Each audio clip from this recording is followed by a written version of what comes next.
Hello दोस्तों स्वागत है आप सभी का दिल से दिल तक की इस क्लास में। दोस्तों आज की इस वीडियो में हम डिस्कस करेंगे कि आप पैसेजेस को किस तरह से सॉल्व करें और वो कौन सी अप्रोच लगाकर आप पैसेजेस में पूरे के पूरे 10 के 10 मार्क्स ले सकते हैं। दोस्तों 10 मार्क्स का पैसेज 12वीं के बोर्ड एग्जामिनेशन में पूछा जाता है और 4 मार्च को 12वीं की बोर्ड का एग्जामिनेशन है।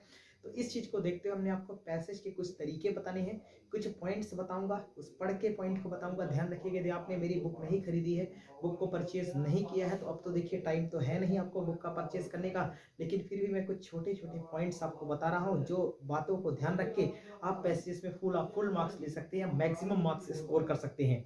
दोस्तों जो भी पैसेजेस आपको दिया जाता है ना, वो पैसेजेस आपको दिया जाता है कि लैंग्वेज की अंडरस्टैंडिंग आपकी कितनी है, आप लैंग्वेज को कितनी अच्छी तरह से थ्योरली मैनर में आप उसको अंडरस्टैंड करते हैं, समझते हैं, उसका कॉन्टेक्स्ट समझते हैं और उसका कंक्लूजन समझते हैं कि वो किस लिए दिया गया। तो यानी लैंग्वेज को अंडरस्टैंड करने के लिए, चेक करने के लिए कि आपकी लैंग्वेज कितनी बेहतर है, कितनी शानदार है, इसकी एबिलिटी को चेक करने के लिए दोस्तों आपके एग्जामिनेशन में पैसेजेस दिया जाता है।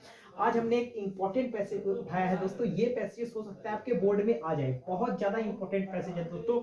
यदि आपने हमारे टेस्ट का पेपर सॉल्व नहीं किया है तो हमारे टेस्ट हमने 3 टेस्ट लिए थे दोस्तों 80 मार्क्स की, वो टेस्ट से पेपर आप उस टेस्ट का पेपर आप सॉल्व कर लीजिए। सारे के सारे प्रश्न 80% उसी टेस्ट पेपर में से आने वाले हैं। 80% क्वेश्चन आंसर उसी, 80 नहीं 90 कह सकते आप, 90% क्वेश्चन उसी से आने वाले। चलिए पहला पैसेज दोस्तों देखते हैं। सबसे पहले पैसेज को सॉल्व करने के लिए मैं आपको 2 सजेशन दूंगा। पहला सजेशन तो ये है दोस्तों कि मैं सबसे पहले आपको बता देता हूं, सबसे पहले हर एक टीचर आपको ये बताते हुए, मैंने आपको बहुत पहले भी बताया है और हर एक टीचर आपको बताते हैं दोस्तों कि आप पैसेज को पढ़ते समय सबसे पहले जब आपके सामने आए तो पैसेज को 2 3 या 4 बार पढ़िए। सबसे पहले मैं आपको 2 स्ट्रिक्ट सजेशन दूंगा पैसेज को सॉल्व करने के लिए। First of all read the questions. तो सबसे पहला सजेशन है दोस्तों, रीड द क्वेश्चंस। और क्वेश्चंस को आपको कितनी बार रीड करना है दोस्तों? क्वेश्चंस को आपको दोस्तों 2 बार रीड करना है। तो सबसे पहले आप पैसेज को ना पढ़ते हुए 2 बार क्वेश्चंस को पढ़ें, फिर उसके ऑप्शन पर जाएं। यानी आप सबसे पहले क्या करेंगे, सबसे पहले आप क्वेश्चंस को पढ़ेंगे कितनी बार? 2 टाइम्स आप क्वेश्चंस को पढ़ेंगे। अब दोस्तों क्वेश्चंस को पढ़ने से क्या होता है, बहुत सारे लोग पैसेज बताते कि पहले पैसेज पढ़िए, बिल्कुल पैसेज मत पढ़िए, वेस्टेज ऑफ टाइम है। मैं आपको 2 सजेशन दूंगा।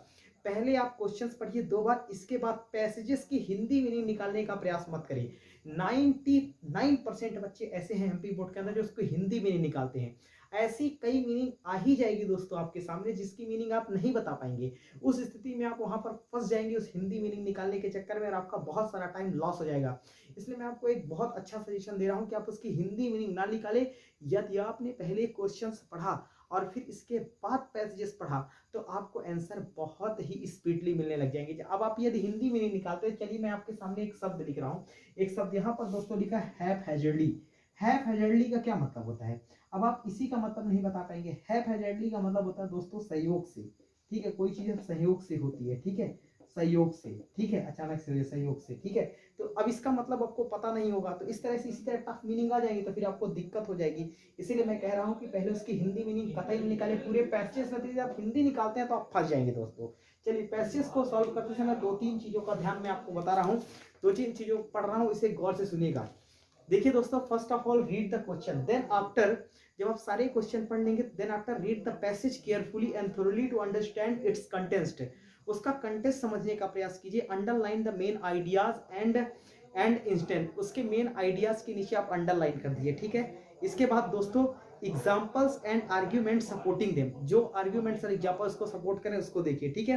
Underline the words you don't understand and try to guess their meaning from the contest. इसके बाद उसके कंटेस्ट की मीनिंग समझने का प्रयास कीजिए कि पैसेज किस चीज पर घूम रहा है, किस पर पैसेज की थीम रखी गई है, ठीक है। Check the vocabulary related questions and try to find the answer from the context. अब वोकेबलरी के क्वेश्चन को चेक कीजिए, उससे रिलेटेड जो भी वोकेबलरी उस क्वेश्चन से रिलेटेड है उसको ठीक से समझने का प्रयास कीजिए, ठीक है। इसके बाद लिखा है quickly go through the subject matter question. जैसे आपको अच्छी मीनिंग मिले आप तुरंत क्वेश्चन पर आइए और उसको चेक कीजिए, ठीक है। Answer should be based on information given inter derive from the information in the passage. Passage को देखिए, फिर लिखा है make sure to use the tense in which the question has been asked. किस टेंस में क्वेश्चन पूछा गया है, तो जिस टेंस में क्वेश्चन पूछा गया हो उसी टेंस में आप उसका आंसर भी देंगे, बहुत इंपॉर्टेंट बात है, ठीक है। Write the correct question number on each answer in the answer sheet to avoid mistake. बिना मिस्टेक को अवॉइड करते हुए आप सही आंसर लिख सकते हैं। चलिए दोस्तों, हमने एक सवाल यहाँ पर लिखा है तो सबसे पहले मैं आपको बता देता हूँ रीड द क्वेश्चन फर्स्ट, पहले प्रश्नों को पढ़ें। सेकंड दिखेगा check catch the keywords, keywords को पकड़े, ठीक है। फिर रीड द पैसेज, फिर पैसेज को पढ़ें। फिर लिखा है दोस्तों मैच द कीवर्ड्स, कीवर्ड्स को क्या करें, पढ़ें या मिलाएं। फिर रिवाइज करें, रिवीजन करें, पैसेज को एक बार देखें। बस इतना यदि आपने किया। और दोस्तों ये किताब जो हमने आप तक पहुंचाई है ना, इस किताब को दोस्तों ये बहुत इंपॉर्टेंट किताब है। इस किताब को यदि जिन बच्चों ने परचेज किया उनको बहुत फायदा मिलने वाला है। इसके सारे पैसेज देख कर जाइएगा, बहुत इंपॉर्टेंट इसमें पैसेज लिखे। चलिए पहला पैसेज दोस्तों हम पढ़ते हैं, इसकी हिंदी मत निकालिएगा। लाइफ इज स्ट्रगल, ठीक है। We live in deeds and not, यानी आपको समझ में आ रहा, बहुत इजी लिखा है। If we rest, we trust. If we work, we shine like jewels. Adventurous are the essence of life, but action also entails contemplation. Proper action needs the proper action initiative. Napoleon looked the wrong initiative and brought the downfall of France. ठीक है। Proper action is always taken the wise person. The wise person always foreshadow the hardship for executing a policy. ठीक है, बहुत बढ़िया। एक wise person के बारे में बताया गया जो हमेशा क्या करता है, टेकन बाई वाइस पर्सन, वो प्रॉपर एक्शन लेता है, प्रॉपर तरीके से हर चीज को प्रॉपर ढंग से करता है। And hardship of executing a policy, और किसी पॉलिसी को बहुत अच्छे तरीके से उसको इम्प्लीमेंट करता है। तो यही यहाँ पर लिखा गया है। तो पहला क्वेश्चन, मेरे दोस्तों ये पैसेज आप पूरा देख लीजिएगा, इसको मैंने पूरा नहीं लिखा है, पर इसका हम क्वेश्चन हम लोग देख लेते हैं। पहला question according to the writer, तो आपको पहले ही लाइन में मिल गया। देखिए अब आपने पहले पैसेज पढ़ा तो आपने क्या समझा कि इसको आसानी से हम फाइंड आउट कर सकते हैं। अकॉर्डिंग टू द पैसेज की यहाँ पर पूछा गया है कि अकॉर्डिंग पैसेज के अनुसार, राइटर के अनुसार, according to the writer, writer के अनुसार लाइफ क्या है। तो दोस्तों लाइफ इज ए स्ट्रगल, तो इसका राइट आंसर क्या हो जाएगा, लाइफ एक स्ट्रगल है। ठीक है, पहला प्रश्न यही है आपका। सेकंड पे आइए, सेकंड पे लिखा है strike the iron when it is hot. Is ये क्या है, तो दोस्तों स्ट्राइक द आयरन, जब लोहा गर्म हो तभी उस पर चोट करना चाहिए, नहीं कि ये प्रोवर्ब है, अपने आप में एक कहावत है। ठीक है। Next, some people are treated as fool because. अब इसमें आपके सामने बहुत आसानी से उत्तर मिल गया। इसका उत्तर आप लिखेंगे दे एक्ट हैव हेडली, उसने बहुत ही सहयोग से एक्ट किया। ठीक है, तो have hardly. Next, the passage implies that, अब इसका लिखा one should act quickly, understand should precede action. तीसरा है fools penetrate into the matter, none of these trust. ठीक है, तो इसका डी, तो डी पे आप चले जाएंगे तो सीधे आपने कहा डी नंबर है, तो डी के लिए आप क्या करना चाहेंगे, आपने सीधे कहा कि understand, understanding should precede action. ठीक है, तो बहुत आसान है ये। नाउन फॉर्म ऑफ कंटेम्पलेट, देखिए दोस्तों जिस किसी वर्ड के लास्ट में, सुनेगा, जिस किसी वर्ड के लास्ट में आई एन जुड़ता है वो क्या कहलाता है, नाउन। तो कंटेम्पलेट का नाम कंटेम्पलेशन हो जाएगा, कंटेम्पलेट वर्ब है अपने आप में। ठीक है, contemplate. Next, opposite of rise, rise यानी किसी चीज का उठना या उदय होना। तो राइज के लिए आप क्या लिखना चाहेंगे दोस्तों, राइज के लिए आप दोस्तों लिख देंगे राइज, अब किसी चीज का ऊपर उठना, तो नीचे गिरने के लिए क्या कहेंगे, डाउनफॉल। तो इसका राइट आंसर होगा डाउनफॉल। ठीक है। वर्ब फॉर्म ऑफ पेनिट्रेशन, अब देखिए वर्ब फॉर्म ऑफ पेनिट्रेशन, एक बार इसने, देखिए दोस्तों यदि आपने नहीं देखा है नाउन कैसे पहचाने तो वीडियो देख लीजिए। नाउन से वर्ब, वर्ब से नाउन बनाना हमने बहुत अच्छे से वीडियो में सिखा दिया है, एक क्वेश्चन इस पर आएगा ही। तो इसमें पेनिट्रेशन का इसने क्या पूछा, वर्ब फॉर्म। नाउन दे दिया है, जिस किसी वर्ड के लास्ट में आई एन जुड़ेगा नाउन बनेगा, नाउन दे दिया है वर्ब पूछेगा तो पेनिट्रेट हो जाएगा इसका आंसर। ठीक है।